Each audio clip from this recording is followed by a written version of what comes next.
Welcome to our Africa Tech segment. Digitally enabled business models have radically changed the world around us over the past decade. Online channels and new businesses have been created, bringing newfound levels of convenience and choice for consumers. But not all companies have thrived in this period of extraordinary disruption, and to stay competitive and relevant, it's crucial for companies to begin and progress their transition to digital transformation. On the show today, we will discuss the benefits of digital platforms to a business and its workforce. Joining us now is the founder of Spark Something, Tunde Badmus. Tunde, it's good to see you. Thanks for having me. Yeah. So what's your analysis of the digital landscape today? Okay, so anytime I'm asked this question, I take a deep breath because it's really broad. But for the purpose of this interview, I'm going to... Break it down. Break it down. So landscape as relates to internet consumption, landscape as it relates to internet availability and affordability, and of course, landscape in terms of platforms. So first of all, in terms of internet consumption, we already know with the reports from January 2019, we know that we have over 98 million Nigerians that have access to internet via their mobile phones, which is a huge one, right? In terms of its affordability, I can say personally that it's not still affordable. I'll give you an example. Some time ago, I misplaced my internet modem, and I had to switch to my mobile internet. In the space of 4 days, I spent half of what I use on my broadband. Wow. So I had to switch back. It's a very, very expensive.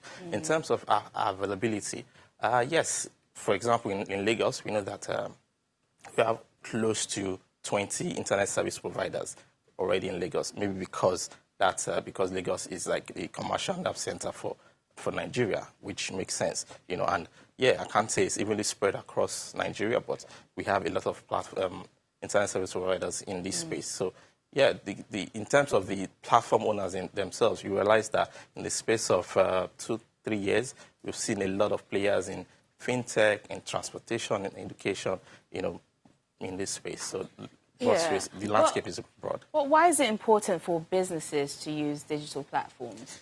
So as business owners, I think we need to start asking ourselves questions. So for example, my office is engulfed in fire. Can I immediately start working in 24 hours without any hiccups? We need to start asking ourselves that question. So of recent, I've been preaching a lot about putting your documents, your files in the cloud.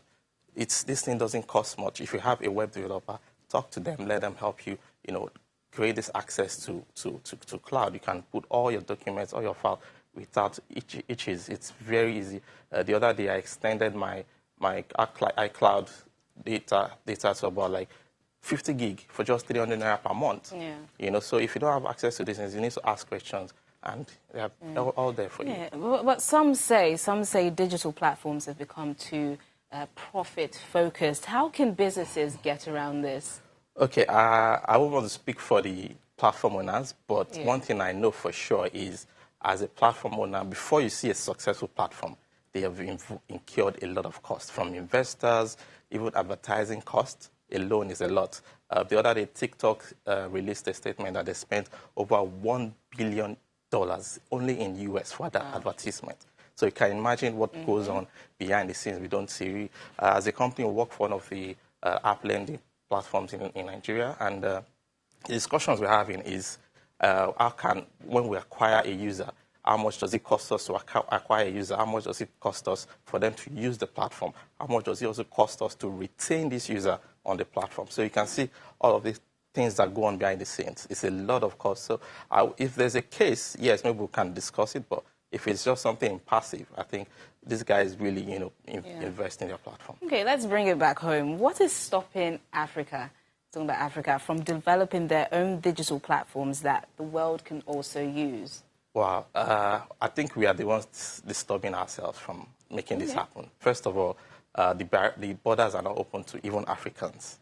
You have to, go for visa, this and that, before you even go to a country close to you, for example. So how do you even understand what's going on in that country, in Africa?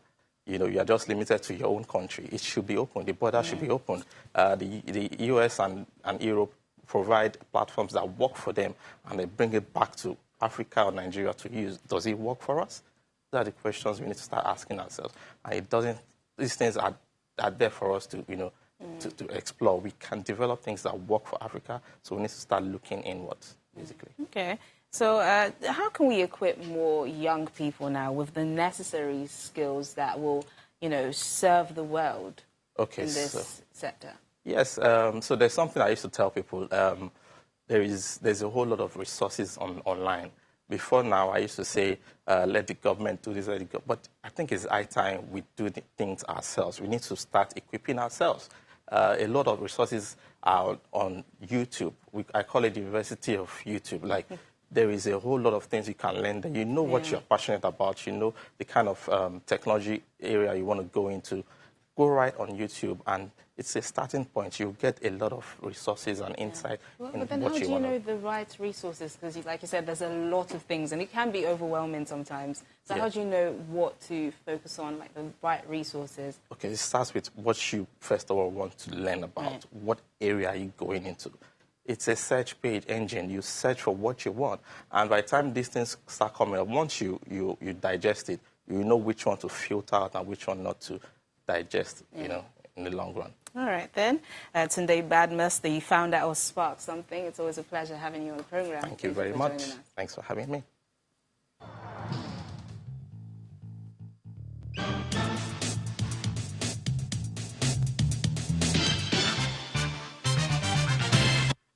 Finally, on the program, a South African artist has his name in the Guinness Book of World Records for the largest coffee mosaic ever created. Maimela's distinctive work caught the attention of Brain Farm, which was looking for a unique event promotion. Percy Maimela is not a conventional artist, as a user sought to create art pieces. It took 4 hours and a few bags of coffee ground to complete the aromatic look-alike of the world-renowned South African DJ and enter the Guinness Book. Maimela says his first love remains salt, and he hopes to one day take his talent to the world.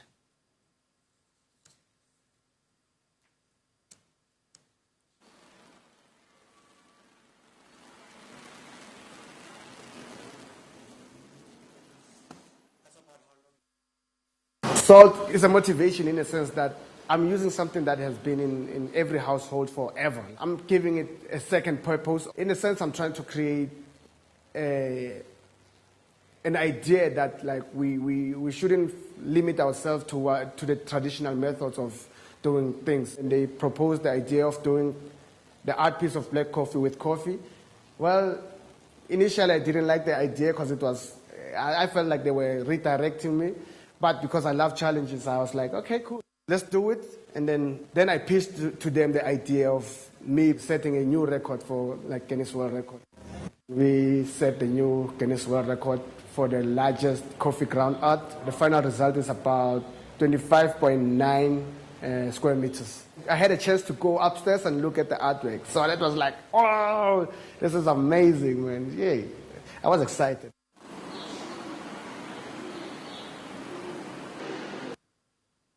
Wow, he took the words out of my mouth. Amazing.